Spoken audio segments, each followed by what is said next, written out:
अब इस सिलेक्शन और ग्रेडेशन के क्वेश्चन आंसर।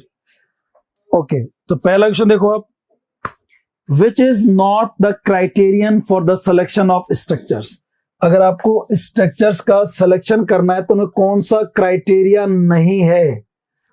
2008-10 वाले पेपर में आया था। यूजफुलनेस है, प्रोडक्टिविटी है, सिंप्लिसिटी और टीचेबिलिटी है, लेकिन फैमिलियरिटी ट्रैप नहीं है। तो ये वाला नहीं है क्राइटेरिया, ठीक है ना। तो आंसर क्या हो गया इसका? बी हो गया, डी हो गया, डी, ठीक है। ओके, विकास ने आंसर लगा लिया। हाँ, विकास ने नंबर भी दे दिया लोकेंद्र सिंह जी के, इनसे आप बात कर लेना समीक्षा। ये विकास काफी हेल्पिंग नेचर का पर्सन है, नहीं है? The principle of selection is based on the assumption that, जो सिलेक्शन वाला जो प्रिंसिपल है पढ़ रहे थे आप, वो कौन सी अवधारणा पर आधारित है, किस अजम्पशन पर आधारित है? क्यों करते हैं हम सिलेक्शन? क्योंकि मैंने क्या बताया था आपको, समय है कम, पढ़ाना है ज्यादा, और इंग्लिश में दिक्कत भी है ज्यादा क्योंकि हमारी सेकंड लैंग्वेज है, मदर टंग नहीं। तो बस ये जहां मिल जाए ना, वो आंसर है अपना। बी बता रहे हैं आप, it is not possible to teach the whole language within the prescribe time period and the other constants. बिल्कुल सही बात है, ये पॉसिबल नहीं है कि सारी लैंग्वेज को आप एक निश्चित दिए गए समय में पढ़ा सकें, और साथ में दूसरे प्रतिबंध भी हैं, दूसरी परेशानियां भी हैं। तो सेकंड का आंसर क्या हो जाएगा? बी हो जाएगा। आप भी आंसर देती रहें समीक्षा। अगला question, the principle of gradation means, gradation मतलब क्या होता है? ग्रुपिंग करना, सीक्वेंस करना, मोस्ट एप्रोप्रिएट लॉजिकल ऑर्डर में चीजों को जमाना। ग्रुपिंग करना, सीक्वेंसिंग करना, जमाना, याद है आपको चीजें? अब go from easy to difficult, सही है। Choose only difficult items to teach, अरे ऐसा कैसे होगा? ओनली इजी आइटम्स नहीं, पहले इजी फिर, और एक है choose only relevant and significant items to teach. ये बात तो सही है, बट ये ग्रेडेशन के लिए नहीं है, ये सिलेक्शन के लिए है। एक तो सिलेक्शन वाली बात है, ये चूज करने वाली बात हो रही है। केवल उन आइटम को चूज किया जाए जो केवल रिलेवेंट और सिग्निफिकेंट हो। ओनली लगा देने से गड़बड़ हो गई है, ठीक है। और ये सिलेक्शन वाली बात भी आती है। इसमें आता है easy to difficult, simple to complex, concrete to abstract, ऐसे आता है। केवल काम के वर्ड हो, जरूरी नहीं है, और चीज हो सकती है। तो ए आना चाहिए। थर्ड का आंसर ए कर देंगे। थर्ड का आंसर विकास ने डी कर दिया, नहीं, विकास ए करेंगे। इजी टू डिफिकल्ट होगा, थर्ड का ए। One of the fundamental principles of second language teaching is, gradation है, एक्सप्लेनेशन नहीं है, कंटेंशन नहीं है, रिलेक्सेशन नहीं है। तो तीन नाम अगर दे तो क्या देंगे हम लोग? ग्रेडेशन, चार प्रिंसिपल पढ़े हमने, बताया था आपको मैंने, कौन कौन से? Selection, gradation, presentation, evaluation. आप क्या टेस्टिंग दिया हुआ है सिलेबस में, तो वो एक ही बात है, ग्रेडेशन। फोर्थ का ए हो जाएगा। थर्ड वाला समझ में आ गया विकास? हाँ, what to teach after what. Fifth, in the early stages of teaching L2, L2 मतलब लैंग्वेज सेकंड है, यहाँ पे लेवल 2 नहीं है, लैंग्वेज सेकंड। जब आप पढ़ा रहे हो अर्ली स्टेज, शुरुआत में पढ़ा रहे हो, teacher has to focus on, तो टीचर को किस चीज फोकस करना पड़ता है? मॉर्फीम्स, इंप्रूविंग वोकेबलरी, इनफ्लेक्शंस, या मेन वर्ड ऑर्डर। ये होना चाहिए, मेन वर्ड दो और उसको एक ऑर्डर में जमा के दो। ये अच्छा, ये वर्ड्स तो अपने पढ़े ही नहीं गई, ऑर्डर पढ़ा है, वर्ड्स पढ़े हैं ना, तो आंसर इसका डी होगा, फिफ्थ का D. Sixth, according to second language acquisition research, जो रिसर्च हुई थी सेकेंड लैंग्वेज एक्विजिशन की, मैंने आपको लिखवाए भी थे पॉइंट है ना ये वाले। What is the criterion applied to learners, तो व्हाट इज द क्राइटेरियन, कौन से मापदंड हैं जो लर्नर को अप्लाई होते हैं लैंग्वेज एक्विजिशन रिसर्च के हिसाब से? कैसे पढ़ाओगे आप सेकेंड लैंग्वेज, ये कहना चाह रहा है। The learner has to aspire to attain the standards of native speakers, क्या उसको नेटिव स्पीकर्स के स्टैंडर्ड्स प्राप्त होने चाहिए। हम जब इंग्लिश सीखेंगे सेकंड लैंग्वेज तो हम बिल्कुल वैसे सीखें जैसे अंग्रेज सीखते हैं, नेटिव तो वही अंग्रेजी के, तो वो स्टैंडर्ड प्राप्त करने के हमारे को नहीं, ये नहीं होना चाहिए, ये गलत है। ये पूछ रहा कौन सा सही है, ये तो गलत है। The learner has to aspire to attain the standards of International English, नहीं, इसको जो है standard instituted by International Phonetic Association, British Broadcasting, BBC, नहीं। The learner has to aspire to attain the standard set by them which are appropriate, जो उपयुक्त हैं, जो ठीक हैं, जो काम के हैं, केवल वही पढ़ाए जाए। तो सिक्स्थ का क्या हो जाएगा, डी होगा, ठीक है ना, डी करेंगे। समीक्षा ने भी ठीक कर दिया, विकास ने भी ठीक कर दिया। चलो आगे बढ़ते हैं। ये ग्रेड सेकंड 2016 में आया question. Selection of the language material to be taught is the first requisite of good teaching. अगर आपको अच्छी टीचिंग करानी है ना, तो सबसे पहले आपको मैटर क्या करना पड़ेगा, सेलेक्ट करना पड़ेगा। सेलेक्ट करो पहले मैटर, ठीक है ना। Which one of the following should not be involved in the selection of language items? अब सिलेक्शन करना है तो निम्न में से कौन सी बात लागू नहीं होती इसके ऊपर। तो देखिए, प्रोडक्टिविटी होती है क्या, सिंप्लिसिटी, टीचेबिलिटी, सजेस्टिबिलिटी नहीं थी, तो ये नहीं आएगा, ठीक है ना। तो आंसर क्या हो गया अपना, डी हो गया। आगे बढ़ते हैं।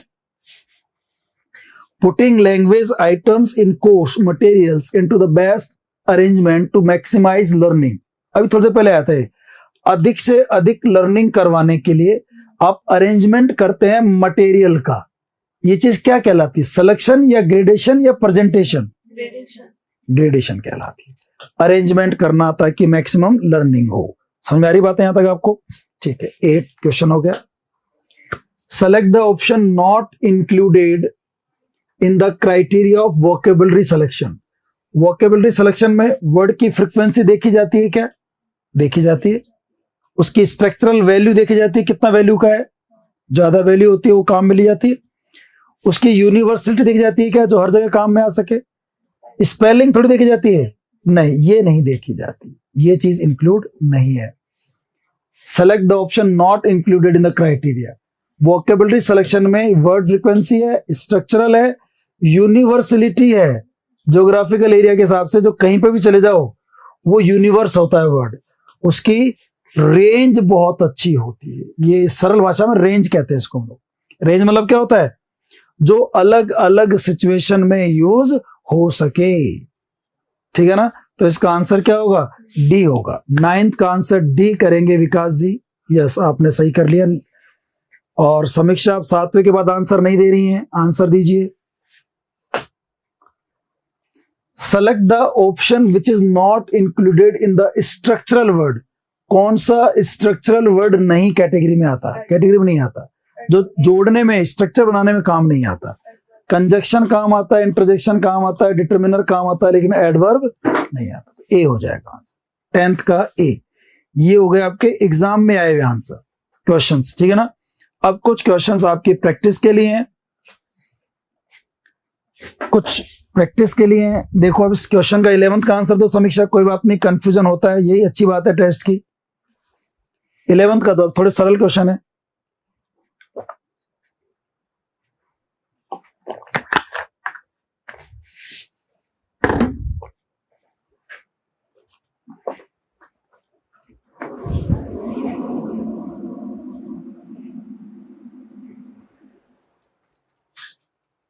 सूटेबल ऑर्डर स्ट्रक्चर्स में क्या चीज होती है, सिलेक्शन, ग्रेडेशन, ऑर्डरिंग, नन।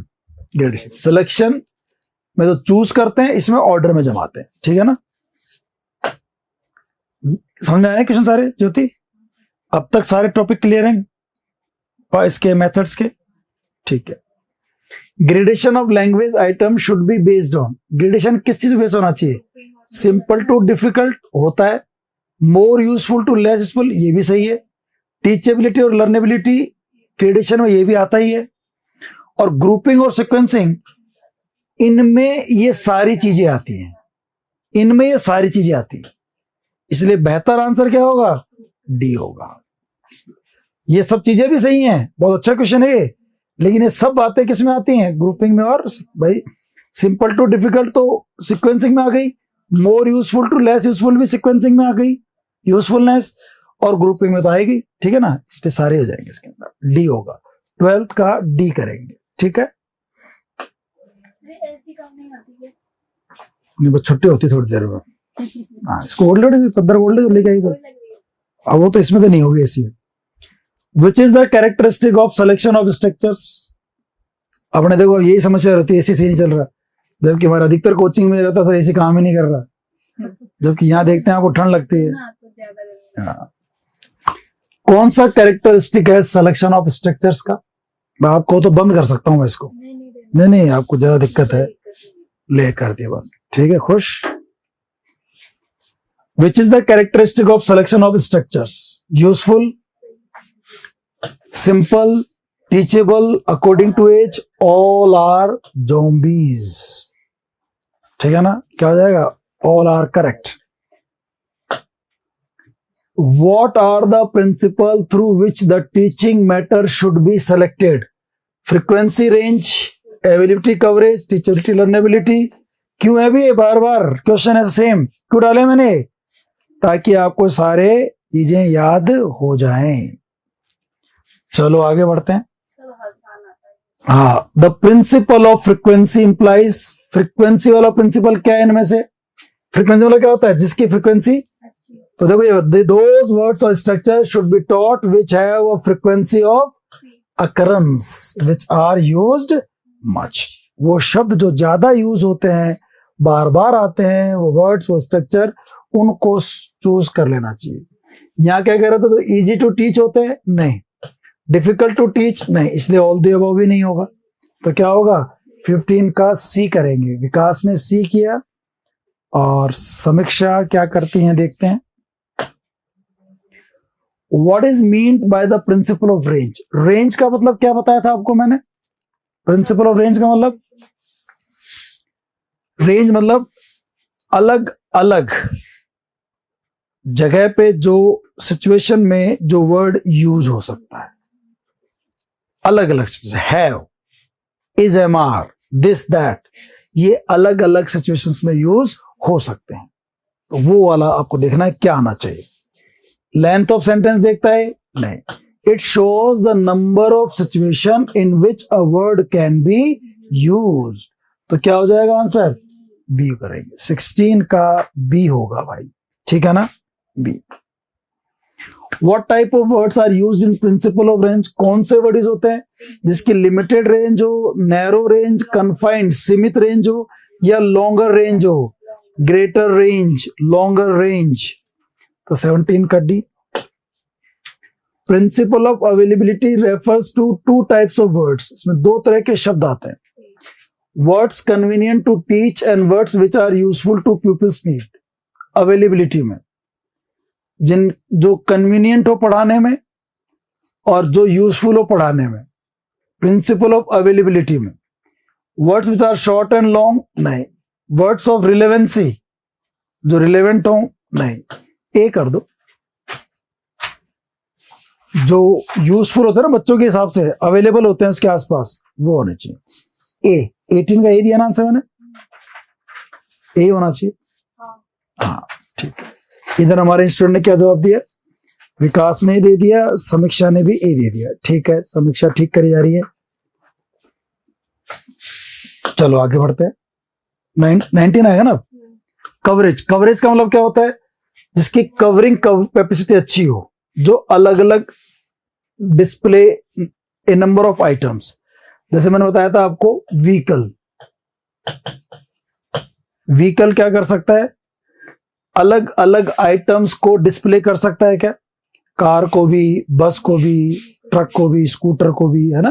तो इसमें क्या हो जाएगा? सी हो जाएगा। सी, 19 का सी। आगे बढ़ते हैं। लर्नेबिलिटी मीन्स क्या होता है?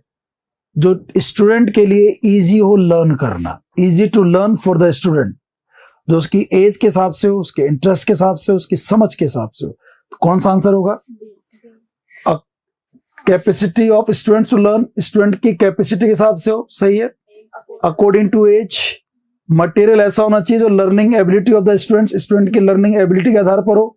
तो सारी बातें सही है। डी 20th का डी, समीक्षा ठीक कर दिया विकास, आपने भी सही कर दिया। The idea behind the principle of gradation, gradation का सिद्धांत, ग्रेडेशन मतलब क्या होता है? ग्रुपिंग और सिक्वेंसिंग, यही होता है ना। अब देखो इसमें, simplify the matter that language learning becomes easier, सही बात है। जो मैटर आपने सेलेक्ट कर लिया उसको सिंप्लीफाई करना होता है, कैसे पढ़ाएं, कैसे जमाएं, पहले क्या बताएं, बाद में क्या, ग्रुप क्या बनाएं, ठीक है। Explaining the antonym in the sentence, sentence में एंटोनिम सिखाता है कि सिनोनिम एंटोनिम सिखाता है? नहीं, तो क्या होगा? ए हो जाएगा। 21st का ए कर देंगे। ग्रुपिंग में क्या आता है? Selected material, grouping of material on the basis of sounds, phonetic grouping कहते हैं। Situation, lexical grouping, structures, grammatical, meaning यानी सिमेंटिक, ठीक है। सिलेक्शन ऑफ डिफिकल्ट वर्ड्स, नहीं बिल्कुल नहीं, सिलेक्शन होता ही नहीं ना, ग्रुपिंग। ये होगा बी करेंगे आंसर। चंचल क्या हुआ? बी होगा ना। हाँ, मुझे लगा तुम कुछ कंफ्यूज हो रही हो।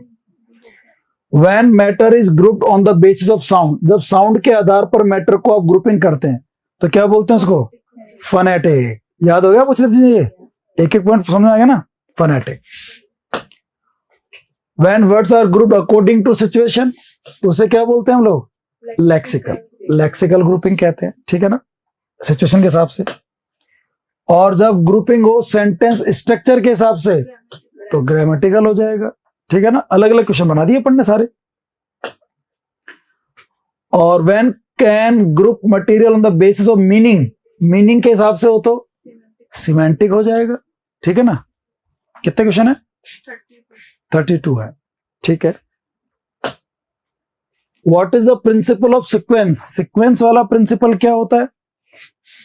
सिक्वेंस वाला, सिक्वेंस मतलब कॉम्प्लेक्स और कंपाउंड सेंटेंस पढ़ाने, सिंपल कंपाउंड को कॉम्बिनेशन करके पढ़ाना है, या it helps and tells which item should follow which items, कौन सा आइटम किसके बाद आना चाहिए पढ़ाना होता है। It presents the order of complex, नहीं ये तो कहां पढ़ा अपन लोगों ने, सी होना चाहिए। देखो सी दिया गया 27 का आंसर, मैंने डी नहीं दिया होगा। 27 का सी विकास ने सही कर लिया, ठीक है। सी 27 का सी। आगे बढ़े। What are the types of principle of sequencing? Grammatical sequence होती है, लेक्सिकल होती है, सिमेंटिक होती है, ठीक है। और ये तो सब पढ़े नहीं अपने ना, ए होगा। 28 क्या करेंगे आप? ए कर देंगे, ठीक है। What type of structure should be taught first according to grammatical sequence? Grammatical sequence के हिसाब से कौन से स्ट्रक्चर पढ़ाए जाने चाहिए? ग्रामेटिकल के हिसाब से कॉम्प्लेक्स स्ट्रक्चर नहीं, कंपाउंड नहीं, सिंपल पढ़ाओ जिनमें सब्जेक्ट हो, वर्ब हो और ऑब्जेक्ट हो, सिंपल पढ़ाने चाहिए, simple to complex. What is lexical sequence? Lexical क्या होता है? सिचुएशन के हिसाब से, जिनकी सिचुएशन एक जैसी हो। It is done according to meaning, नहीं मीनिंग के हिसाब से नहीं। It is related to proper sequence of words, that is which word follows which, के शब्द के बाद क्या शब्द आएगा। ये हो सकता है कंपाउंड पढ़ाओ केवल, नहीं। लेक्सिकल मतलब स्थिति के हिसाब से, या वर्ड कौन सा वर्ड किसके बाद आना चाहिए। लेक्सिकल और वर्ड्स वोकैब भी होता है, तो उस हिसाब से हो जाएगा। तो 30th का बी कर देंगे, बी। चलो आगे देखते हैं। Semantic sequence means according to meaning. अच्छा, अकॉर्डिंग टू सेंटेंस और पैसेज कुछ वही पढ़ाई नहीं पढ़ने। कॉम्प्लेक्स कंपाउंड नहीं, ए हो जाएगा। 31st का क्या कर देंगे? ए कर देंगे। चलो आगे बढ़ते हैं। प्रिंसिपल ऑफ फोनोलॉजी, फोनो मतलब साउंड होता है ना, तो hearing sounds and speaking the language, ठीक है। राइटिंग वर्ड्स नहीं, स्पीकिंग नहीं, ये hearing sounds and speaking the language, तो ए हो जाएगा। 32 क्वेश्चन है, ठीक है। चलो आई होप टॉपिक समझ में आ गया होगा आप लोगों को।